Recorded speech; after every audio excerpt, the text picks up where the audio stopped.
सध्याचा एक हे दिसतोय की हातात मोबाईल. ते पूर्वी व्हिडिओ कॅमेरे आले होते तेव्हा तो डोळ्यांनी व्हिडिओ. पाहायचं बंद केलं लोकांनी. एक 3-4 आता असे डोळ्याचे लोक हां. जे कोण असतात ते बहुधा चायनीज वगैरे असावे, ते फोटो काढतात माझा. मी म्हटलं साला क्या बात है, साला म्हटलं क्या पॉप्युलॅरिटी आहे. चायनाचे बी. ती पण लोक आपला फोटो काढतायत. माझ्या लक्षात मी राईटला बघितलं, तिकडे पण 2-3 असे चायनीज असे कोणतरी माझे फोटो काढतात.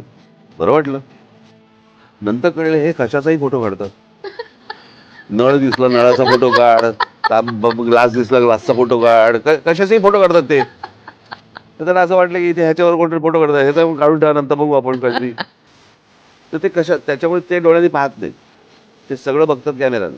मी कोणाला तरी म्हटलं होतं म्हणून म्हटलं त्यांचे डोळे नाही अजून उघडले. कोणी रेस्टॉरंटला गेलं ना, जेवणाला ती जेवणाचे फोटो काढतात आणि त्याचं काय करणार. सोशल मीडियावर टाकणार. अरे पण काय कशासाठी? काय चालू आहे. काहीतरी ड्रिंक बनवलं ड्रिंकचा फोटो काढला, जेवण आलं तर जेवणाचा फोटो काढला. ए थांब थांब थांब थांब थांब जरा थांब पण ह्यातनं काय मिळतं. बरं तसं तू बनवणारच का. ते हातामध्ये आलेला जो ते आयुध आहे, तो आता तुमचा एक बॉडी पार्ट आहे. हम्म. त्याचा काय वापर करायचा हेच आपल्याकडे माहित नाही. म्हणून मी मगाशी म्हटलं ना की नुसतं सुशिक्षित असून नाही चालत, तुम्हाला सुज्ञ असावं लागतं.